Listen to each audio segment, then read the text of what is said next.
আসসালামু আলাইকুম, welcome back to my channel NNK lifestyles. আশা করি আপনারা সবাই ভালো আছেন। আজকে আরেকটি নতুন ব্লগ নিয়ে চলে আসলাম আপনাদের মাঝে। তো এই কয়েকদিন তো 2-3 দিন ধরে ভালোই বৃষ্টি হচ্ছে। আজকে অবশ্য বৃষ্টি নেই। আর এই বৃষ্টি আমাদের এখানে হয়েছে নিম্নচাপের জন্য আর কি। তো যারা সমুদ্র উপকূলে রয়েছেন ওনাদের জন্য তো অনেক আর কি ভয়ের ব্যাপার। আর আমরা যেহেতু ঢাকা শহরে আছি, তো আমাদের এখানে বৃষ্টি হয়েছে, তারপরে বাতাস হয়েছে। আর ঢাকা শহরে তো এমনি বেশি বৃষ্টি হলেই পানি জমে যায়। আর যারা সমুদ্র উপকূলে রয়েছেন তাদের অবস্থা তো অনেক, মানে কি বলবো, দুর্বিষহ হয়ে যায়। তো যাই হোক, মহান রাব্বুল আলামিন সবাইকে ভালো রাখেন, সুস্থ রাখেন, সকল দুর্যোগ থেকে রক্ষা করেন, এই দোয়াই করি, আমিন। তো আজকে কিন্তু সকালে রুটি তৈরি করিনি। আমি প্রথমেই শুরুতেই দেখিয়ে দিলাম এখানে যে ভাতের যে চাল থাকে, আমরা যে চালটা দিয়ে ভাত রান্না করি, সেই মিনিকেট চাল ভিজিয়ে রেখেছিলাম রাতে। সকালে চালগুলো একটু লিকুইড করে আর কি ব্লেন্ডারে ব্লেন্ড করে নিলাম। আর জাস্ট লবণ দিয়ে এইভাবে, আমরা তো এটাকে চিলা বলি, অনেকে চাপড়ি বলেন, অনেকে এটাকে খোলা জালি পিঠা বলেন। তো খোলা জালি পিঠাতে তো ডিম দেওয়া হয়, এটাতে আমি ডিম দিইনি, শুধু লবণ দিয়ে আর কি এরকম পাতলা লিকুইডগুলো দিয়ে এই যে একদম নরম তুলতুলে চাপড়িগুলো তৈরি করে নিলাম। আর আজকে যেহেতু একটু ঠান্ডা ঠান্ডা ভাব আছে, আর মানে রুটি খেতে ইচ্ছে করছিল না, তো ভাবলাম যে এটা তৈরি করে খাই। আর আজকে কিন্তু একেবারে ঘন দুধের চা তৈরি করেছি।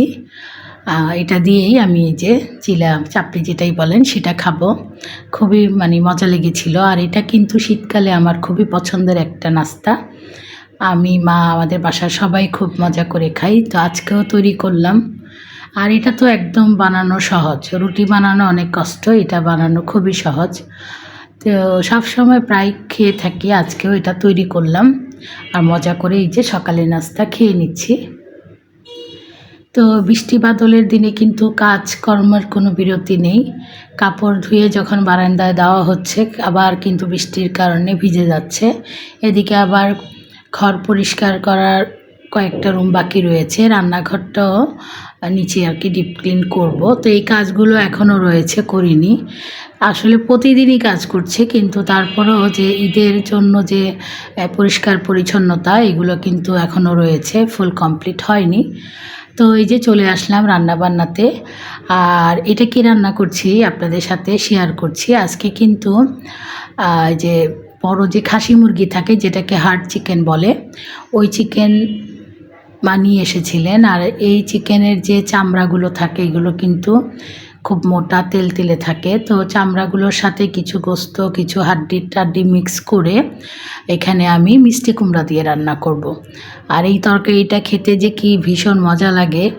আমরা কিন্তু যে মিষ্টি কুমড়া গরুর গোস্ত দিয়েও, হাড় চর্বি দিয়েও রান্না করে খাই, খুবই ভালো লাগে।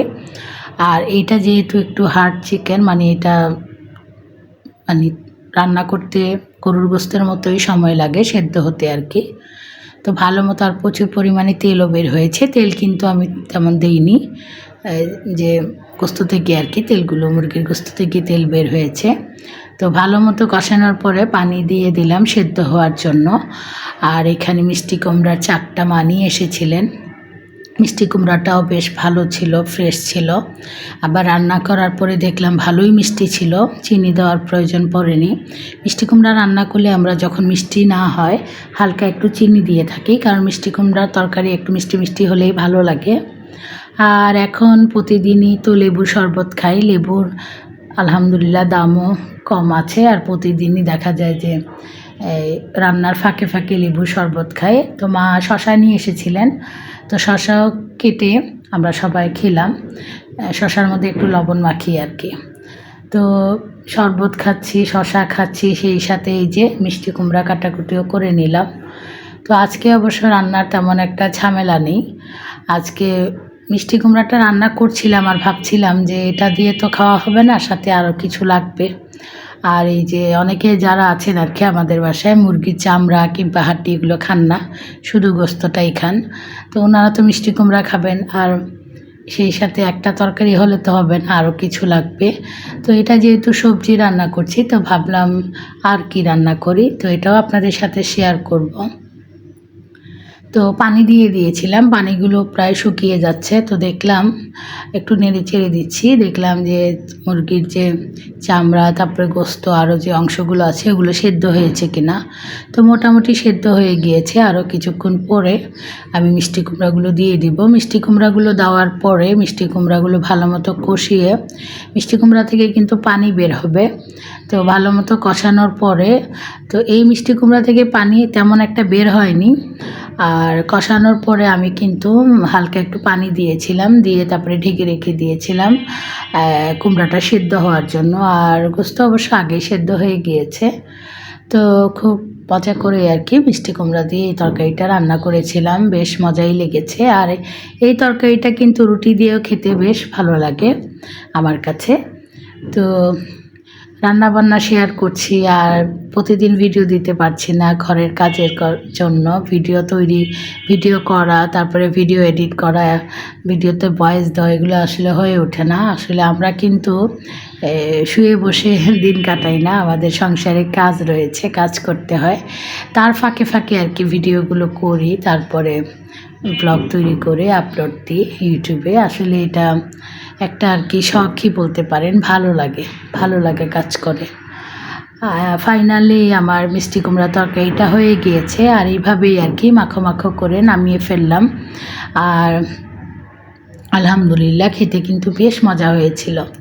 তো বললাম না, মিষ্টি কুমড়া তরকারি রান্না করার পরে মাকে জিজ্ঞেস করলাম আর কি রান্না করব, কারণ একটা তরকারি তো হয়ে গিয়েছে, আর এটা দিয়েই আমি ভাত খেয়ে নিতে পারবো, আর কিছুই লাগবে না। পরে মা আবার বললেন না, 4টা ডিম সেদ্ধ করে ডিম ভুনা করে নেওয়ার জন্য।